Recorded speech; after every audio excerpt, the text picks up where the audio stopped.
अश्मित और संजना की शादी को 8 महीने गुजर चुके थे। दोनों बहुत खुश थे और जल्द ही उन्हें घर में बेबी के आने का इंतजार था। इस टाइम अश्मित संजना को अकेले नहीं छोड़ना चाहता था, लेकिन एक रात, रेनू डार्लिंग, मुझे माफ कर देना, लेकिन मुझे 1 हफ्ते के लिए अर्जेंटली दिल्ली जाना पड़ रहा है। मैं तुम्हारे लिए एक मेड छोड़ जाऊंगा। उसकी जरूरत नहीं है, मैं मेरी फ्रेंड रिया को बुला लूंगी, वो मेरा अच्छे से ध्यान रखेगी। गुड, उसको ही बुला लेना, बस 7 दिन की तो बात है। अगली सुबह अश्मित दिल्ली चला गया और संजना ने रिया को कॉल लगाया। रिया, क्या तू कुछ दिनों के लिए मेरे घर आ सकती है? अश्मित को जरूरी काम के लिए दिल्ली जाना पड़ा और मैं इस टाइम अकेले नहीं रह सकती। हाँ हाँ पता है, तेरा 8वां महीना चल रहा है, तू बस आज अकेले मैनेज कर ले, मैं कल आती हूँ। ठीक है। उस दिन संजना ने अपने लिए खाना बनाने का काम किया। रात को जब वो सोने के लिए बेड पर गई तो उसको हॉल में किसी के हंसने की आवाज सुनाई दी। इतनी रात में कौन हो सकता है? वो धीमे कदमों के साथ रूम से बाहर निकली। कोई है? तभी किसी ने पीछे से उसको गले लगा लिया और वो एकदम से चौंक पड़ी। कौन है? कहकर उसने जैसे ही पीछे देखा तो वो अश्मित ही था। अरे आप तो 1 हफ्ते बाद आने वाले थे ना? हाँ, आने वाला तो था, लेकिन मैंने मैनेज कर लिया और आ गया। क्या तुम मुझे देखकर खुश नहीं हो? नहीं, मैं बहुत खुश हूँ, लेकिन ऐसे अचानक से आ गए ना, इसलिए थोड़ा अजीब लग रहा है। तुम्हें सरप्राइज दे रहा था, कहते हुए उसने संजना को गोद में उठाया और कमरे में लेकर चला गया। फिर उसको बेड पर लेटाकर उसके करीब चला गया। संजना को उसका ये बिहेवियर अच्छा भी लग रहा था और थोड़ा अजीब भी लग रहा था। उठ जाइए अश्मित, आपको ऑफिस के लिए तैयार भी होना है। अरे नहीं, अब मैं तुम्हें अकेला छोड़कर कहीं नहीं जाने वाला। इस हालत में तुम्हें अकेले छोड़ना ठीक नहीं है। आप कब से काम को लेकर इतने केयरलेस हो गए? आप मेरी फिक्र मत कीजिए, मेरी फ्रेंड रिया आ रही है मेरा ध्यान रखने के लिए। किसी को बुलाने की जरूरत नहीं है, मैं कहीं नहीं जा रहा हूँ। उस दिन उसने संजना का बहुत ध्यान रखा, उसे 1 मिनट के लिए भी अकेला नहीं छोड़ा। संजना को ये बात बहुत ही अजीब लग रही थी, क्योंकि इससे पहले उसने अश्मित को इतना ओवर रोमांटिक नहीं देखा था। संजना, मुझे 9 बजे किसी जरूरी काम से बाहर जाना है, थोड़ी देर में आ जाऊंगा। वैसे तो आपने मुझे पूरे दिन अकेला नहीं छोड़ा, अब 9 बजे कौन सा काम आ पड़ा? है कोई काम, मैं 10 बजे तक आ जाऊंगा। कहकर उसने थोड़ी देर और संजना से प्यार भरी बातें की और फिर 9 बजे से पहले ही वहां से चला गया। उसके जाने के कुछ देर बाद ही रिया वहां आई।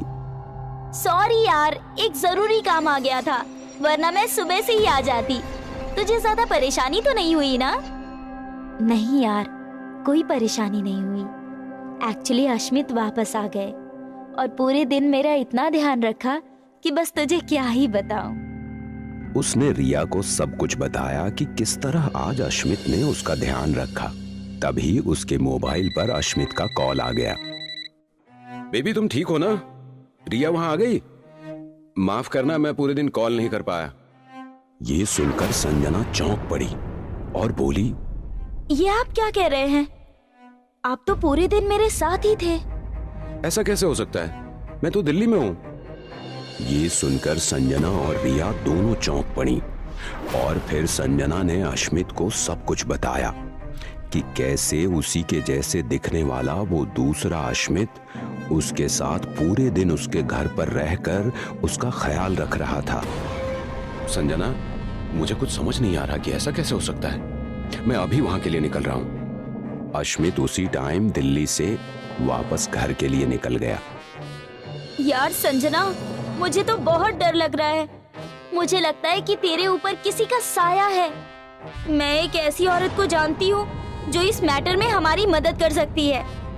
कहकर उसने अपना मोबाइल निकाला और पल्लवी नाम की एक औरत को कॉल लगाकर उसे सब कुछ बता दिया। तुम मुझे घर का एड्रेस भेजो, मैं वहीं आकर बात करती हूँ।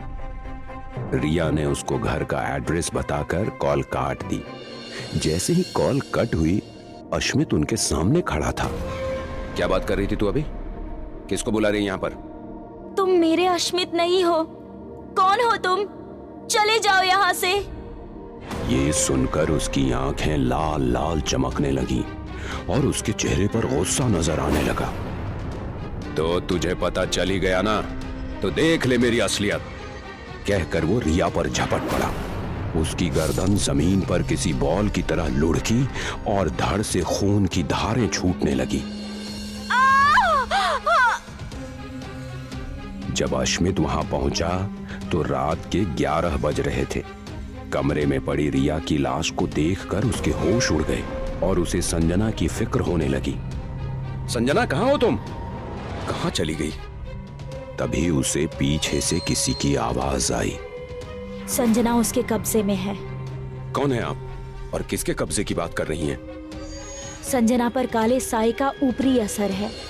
ये साए किसी पीपल या बरगद के पेड़ पर वास करते हैं और अगर इन्हें कोई स्त्री पसंद आए तो ये उसके आशिक हो जाते हैं। क्या तुम लोग कुछ दिनों पहले किसी पीपल या किसी बरगद के पेड़ के पास रुके थे? हाँ, पिछले हफ्ते हमने बाहर डिनर किया था। आते टाइम बारिश हो गई थी तो हम एक बरगद के पेड़ के नीचे बारिश के रुकने तक खड़े रहे थे।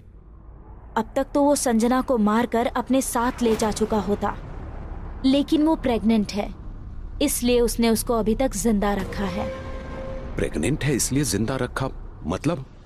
ये साए अपनी शक्ति बढ़ाने के लिए नवजात शिशु और प्रेग्नेंट औरतों की बलि देते हैं।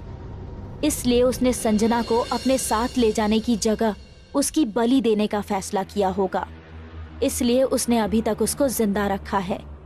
लेकिन आज अमावस्या है, अगर आज रात उसने संजना और तुम्हारे बच्चे की बलि दे दी तो वो एक साए से ज्यादा शक्तिशाली होकर एक पिशाच बन जाएगा। तो हम उसे रोक कैसे सकते हैं? संजना को आप कैसे बचाएंगे? तो मुझे अभी उस पेड़ के पास लेकर चलो, हमारे पास सिर्फ 12 बजे तक का ही टाइम है। सुनकर अश्मित ने देरी नहीं की और उसको लेकर वहीं पहुंच गया। संजना जमीन पर बेहोश पड़ी थी। वो साया उसके पास बैठा हुआ मंत्रों का जाप कर रहा था। अश्मित, एक कैन में कार से पेट्रोल भर लो, हमें उसकी जरूरत पड़ेगी। हे मार्कादेव, मैं आपको एक नवजात शिशु और एक गर्भवती औरत की बलि चढ़ा रहा हूँ। इसको स्वीकार करके मेरी सिद्धि पूरी कीजिए और मुझे एक शक्तिशाली पिशाच बना दीजिए। ऐसा कहकर उसने एक चाकू उठाया और वो संजना के पेट में मारने ही वाला था कि अश्मित उस पर झपट पड़ा और चाकू दूर जा गिरा। ये देखकर उसे गुस्सा आ गया। तेरी इतनी हिम्मत, कहकर वो अश्मित की तरफ झपटा। ये सुनकर संजना को होश आ गया। अब पल्लवी ने जल्दी से पेट्रोल की कैन उठाई और उस पेड़ के चारों तरफ उसको छिड़कने लगी। ये देख उसने अश्मित को छोड़ा और पल्लवी की तरफ भागा। तभी अश्मित ने पॉकेट से लाइटर निकाला और जलाकर पेड़ की तरफ फेंक दिया। लाइटर उसके पहुंचने से पहले पेड़ तक पहुंचा और पेड़ में आग लग गई। ऐसा होते ही उस साए की शक्तियां खत्म होने लगी और वो चीखने चिल्लाने लगा। तुम मार्कादेव को बलि नहीं दे पाए, अब तुम्हारी पिछली शक्तियां भी तुमसे छीन ली जाएंगी। तभी उस साए के अंदर भी आग लग गई और वो वहीं भस्म हो गया। अश्मित ने संजना को कस के गले लगा लिया। पल्लवी उन दोनों को सही सलामत देखकर खुश थी और मुस्कुरा रही थी। पहले पार्ट में रोहित ने हमजाद को सिद्ध कर लिया था और अब उसका हमजाद उसके सामने खड़ा था। मेरे मालिक, कहिए आपके लिए क्या कर सकता हूँ? फिलहाल मुझे मेरे और मेरी फैमिली के लिए जबरदस्त नाश्ता चाहिए जिसमें हम तीनों के सभी पसंदीदा खाने की चीजें हों। ठीक है मालिक, ऐसा ही होगा। ये कहकर हमजाद गायब हो गया। सुबह जब मेघना और वरुण उठकर ब्रेकफास्ट की टेबल की तरफ आए, पूरी टेबल उनके पसंदीदा खाने की चीजों से भरी पड़ी थी। अरे, ये इतना सारा खाना कहाँ से आया? इस पर रोहित ने खुश होते हुए कहा, आज से इन सब की आदत डाल लो। अब हमें हमारी ख्वाहिशों को मार कर नहीं जीना पड़ेगा। फिर तीनों एक साथ बैठकर नाश्ता करते हैं। रात में रोहित ने हमजाद को फिर से बुलाया। हमजाद, मैंने आज तक मेघना को 2-4 हजार से ज्यादा की शॉपिंग नहीं करवाई। क्या तुम अभी 50,000 का इंतजाम कर सकते हो? कल मैं उसको जी भर के शॉपिंग करवाना चाहता हूँ। क्यों नहीं मेरे मालिक, ये तो मेरे लिए बहुत छोटी सी बात है। ये कहकर हमजाद गायब हो गया। एक आदमी उस टाइम एटीएम से पैसे निकाल रहा था। पैसे निकालकर वो एटीएम से बाहर निकलने के लिए मुड़ा ही था कि सामने उसको हमजाद एक दानव के रूप में खड़ा नजर आया।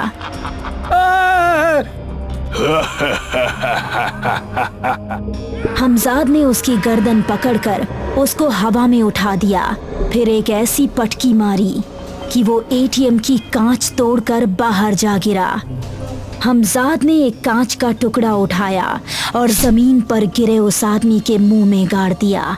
उस आदमी के मुंह से खून की एक धार निकली और वो वहीं ढेर हो गया। सुबह नाश्ते के बाद रोहित मेघना और वरुण को शॉपिंग के लिए ले गया। उन्होंने पूरे 50,000 की शॉपिंग कर ली। मेघना को उसकी कॉलेज फ्रेंड अन्वेषा नजर आई। अरे मेघना, तुम यहाँ सुपरमार्केट में? हाँ, शॉपिंग के लिए आई थी, कहते हुए मेघना उसके गले में पड़े हार को देखने लगी। हार तो बहुत अच्छा है, प्योर वाइट गोल्ड का है। तू तो बस देखकर ही काम चला ले, खरीद तो सकती नहीं। तुम ऐसा क्यों कह रही हो? मैं अपनी मेघना को इससे भी कीमती हार दिला सकता हूँ। तुम किराने की दुकान चलाते हो जो इससे भी महंगा हार लाकर दे दोगे? वो दोनों वहाँ से हंसते हुए चले गए। ये पहले तो ऐसी नहीं थी, अब पैसे वाला पति मिल गया है तो शायद इसमें घमंड आ गया है। रात में जब रोहित ने हमजाद को बुलाया तो हमजाद बहुत गुस्से में था। उस लड़की ने मेघना को नीचा दिखाकर अच्छा नहीं किया, उसे उसके किए की सजा मिलनी ही चाहिए। हमजाद, गुस्सा मत करो, बस तुम मेघना के लिए वैसे ही एक हार का इंतजाम कर दो। वो देखेगी तो बहुत खुश हो जाएगी। ऐसा ही होगा मेरे मालिक। अन्वेषा उस टाइम किचन में दूध गर्म कर रही थी। तभी किसी ने उसके कंधे पर हाथ रखा। उसने पलटकर देखा तो हमजाद एक भयानक दानव के रूप में खड़ा था।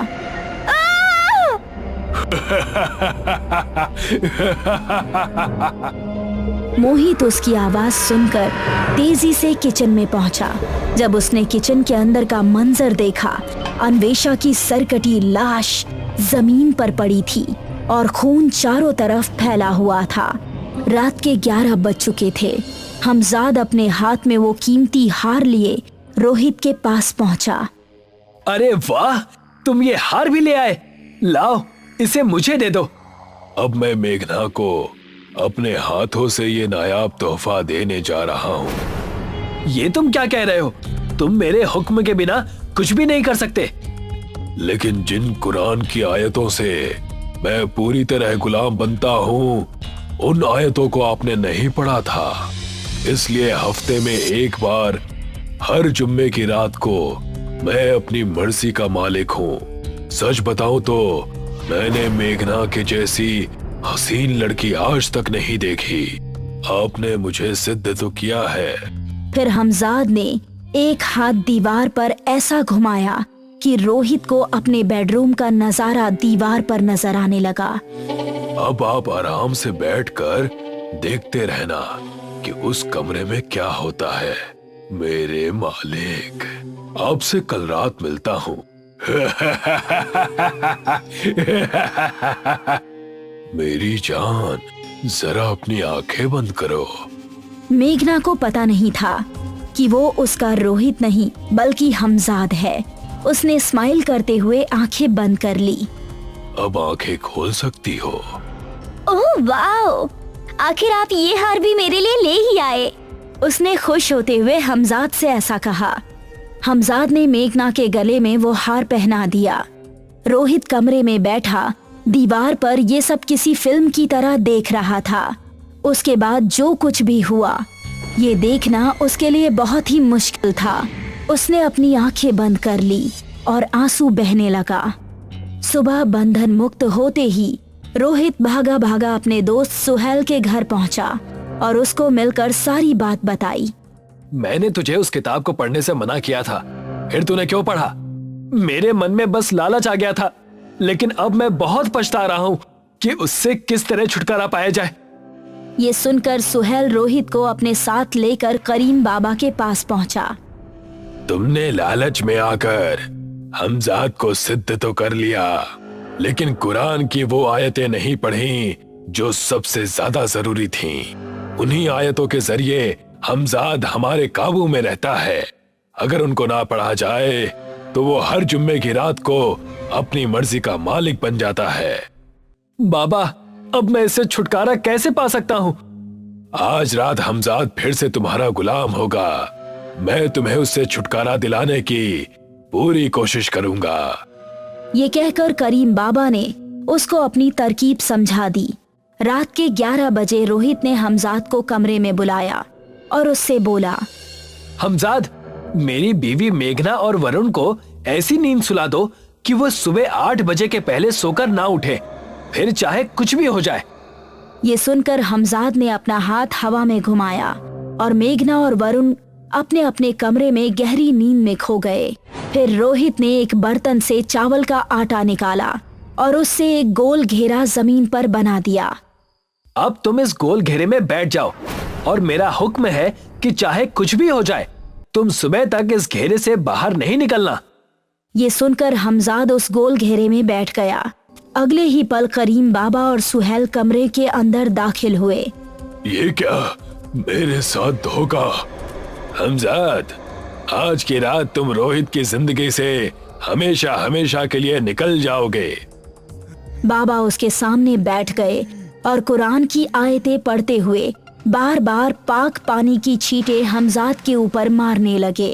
नहीं, चला जा बाबा, चला जा यहाँ से, चला जा हमजाद। मैं नहीं जाऊंगा। अगर ये मुझसे छुटकारा चाहता है तो इसे कोई ऐसी चीज मुझे देनी होगी जो फिर कभी इसे दोबारा नहीं मिल सकती। ये सुनकर बाबा ने दिमाग लगाया। उन्होंने रोहित का हाथ पकड़ा और चाकू से उसके हाथ की एक उंगली काट डाली।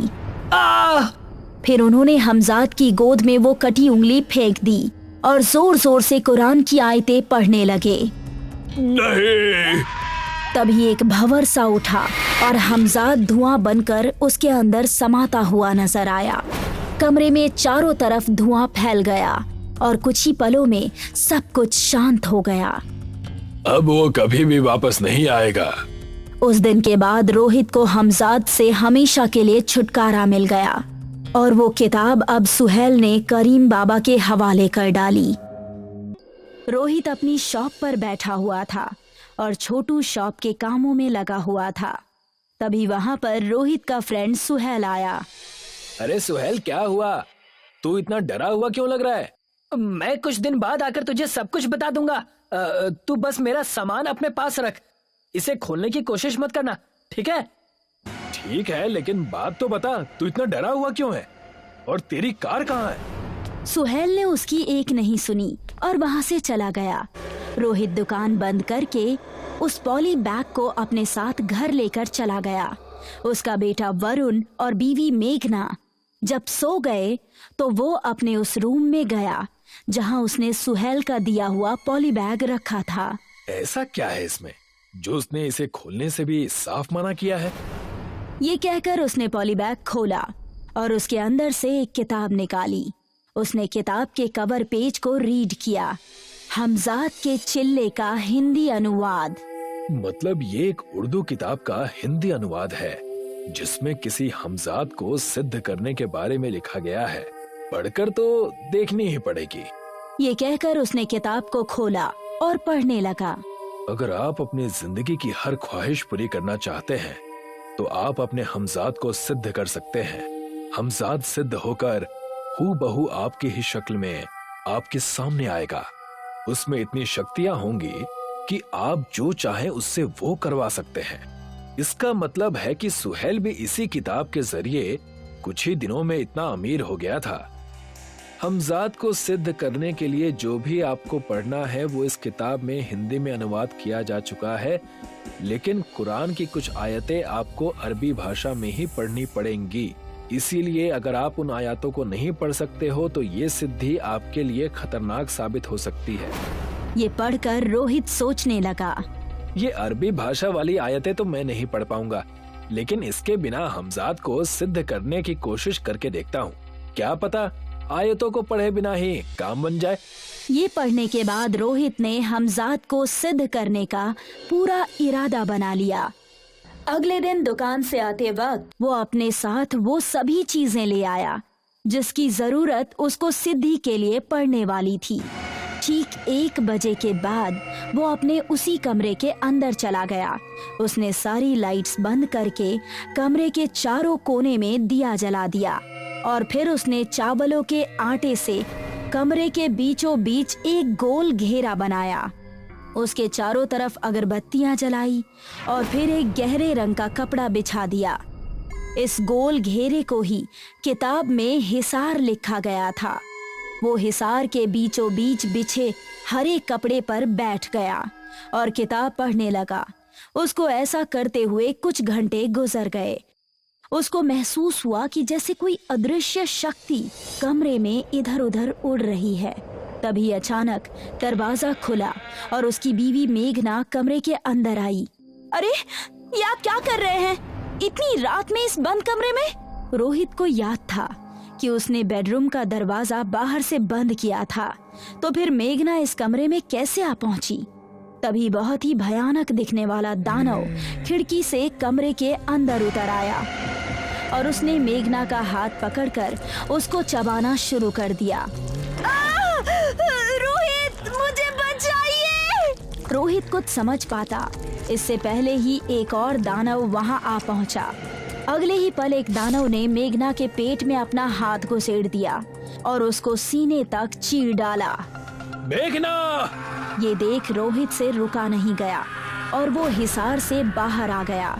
उसने मेघना के ऊपर से दानव को हटाया और उससे लिपट गया। उन्होंने रोहित को उठाया और जमीन पर पटक कर उसकी हालत खराब कर दी। अब रोहित अधमरा सा होकर जमीन पर गिर पड़ा। उसकी आंखें भी आधी खुल पा रही थी। वो समझ चुका था कि ये सब उसको हिसार से बाहर निकालने के लिए हमजाद की एक चाल थी जिसको वो समझ नहीं सका। जब उसकी आंख खुली तो वो हॉस्पिटल में था। रोहित, आप उस कमरे में क्या कर रहे थे और आपकी ये हालत किसने की? बताइए मुझे क्या हुआ? रोहित को पता था कि अगर वो मेघना को बताएगा तो वो उसको ये सिद्धि करने नहीं देगी, इसलिए उसने ये बात किसी तरह टाल दी और उसने पक्का इरादा कर लिया कि इस बार चाहे कुछ भी हो जाए वो हमजाद को सिद्ध करके ही रहेगा।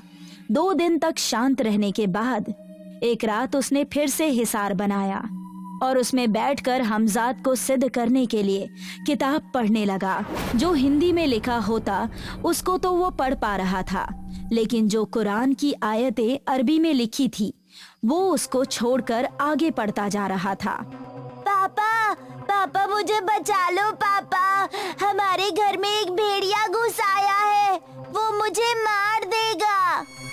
रोहित कुछ समझता इससे पहले ही एक भेड़िया कमरे के अंदर आया और वरुण पर झपट पड़ा। नहीं! ये देखकर वो अपने हिसार से बाहर निकलने ही वाला था कि फिर उसको याद आया कि ये हमजाद की चाल हो सकती है।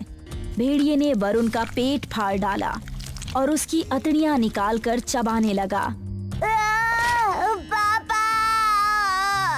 एक बाप के लिए अपने बेटे को इस तरह मरते हुए देखना बहुत ही मुश्किल काम था, लेकिन रोहित ने खुद पर काबू रखा और हिसार में बैठा रहा। अब एक दानव वहां पर आ गया। पापा!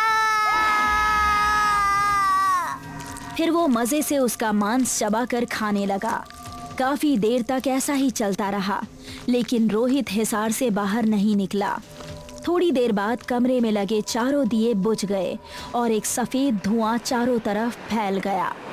वो दानव, भेड़िया और वरुण तीनों गायब हो गए। फिर रोहित को सामने अपना हमशक्ल नजर आया जिसकी आंखें तेज लाल लाल चमक रही थी।